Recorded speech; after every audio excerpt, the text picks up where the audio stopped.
MP হতে চায়, MP মন্ত্রী হতে চায়, মন্ত্রী কি হতে চায়? প্রধানমন্ত্রী হতে চায়, কিন্তু এদেশে অসম্ভব। কথা বলেন, এই দেশে সবাই প্রধানমন্ত্রী হতে পারবে? ঘুরে ফিরে দুই একজন, ঠিক কিনা? তো যারাই প্রধানমন্ত্রীর আসনে বসে এই দেশে, আল্লাহ যেন তাদেরকে কোরআনের আলোকে এদেশ চালানোর তৌফিক দান করে। ইদানিং সময় দেখতে পাচ্ছি যে মাননীয় প্রধানমন্ত্রী শেখ হাসিনা অনেক বিষয়ে জিরো টলারেন্সে রয়েছে, to appreciate such kind of initiative in Bangladesh. এখন দেখতে পাচ্ছি যে দুর্নীতি দমন কমিশন আগের চেয়ে একটু সচল হয়েছে, ঠিক কিনা? বিভিন্ন মন্ত্রণালয়ের কাজের যে স্পিড, এটা একটু বেড়েছে।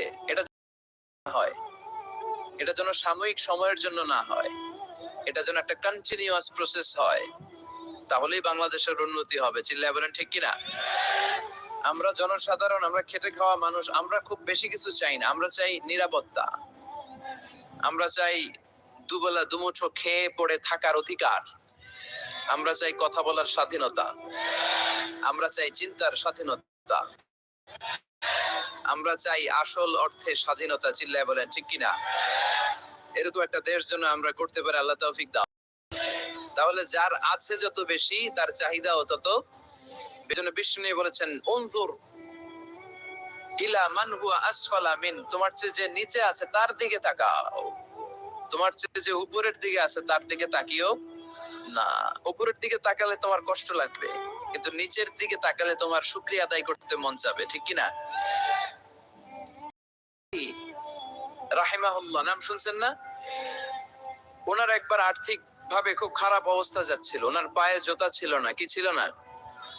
তো উনি মন খারাপ যে হায়রে, আমি এত বড় ইরানি কবি, আমি বালাগাল উলা বিকামালিহি কাশাফাত দুজা বিজামালিহি লিখলাম, ওটা বিশ্বব্যাপী আমার এত নাম দাম, আমার পায়ে জুতা নাই। উনি বেজায় মন খারাপ করে রাস্তায় বেরিয়ে হাঁটছেন খালি পায়ে। হাঁটতে হাঁটতে হঠাৎ একটা লোকের দিকে তাকালেন, দেখলেন ওই লোকের দুইটা পাই নাই। কি নাই?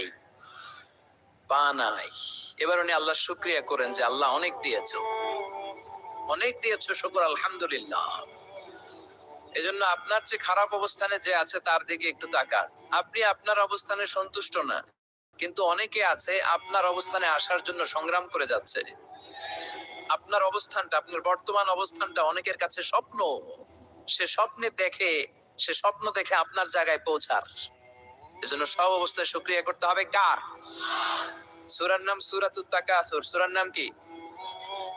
তাকাসুর মানে বেশি বেশি চাওয়া। মানুষের স্বভাব হচ্ছে মানুষ বেশি বেশি চায়। রব্বুল আলামিন বলেন, আলহাকুমুত তাকাসুর হাত্তা যুরতুমুল মাকাবির। দুনিয়ার লোভ লালসা, বেশি বেশি পাওয়ার আকাঙ্ক্ষা তোমাদেরকে একেবারে গাফেল বানিয়ে দিয়েছে। এই গাফেল কোনোদিন তোমাদের কমবে না যতদিন না তোমরা কবরের বাড়িতে ঢুকবা। কার কথা? রব্বুল আলামিন বলেন, আলহাকুমুত তাকাসুর হাত্তা যুরতুমুল মাকাবির। দুনিয়ার লোভ তোমাদেরকে পাগল বানিয়ে দিয়েছে।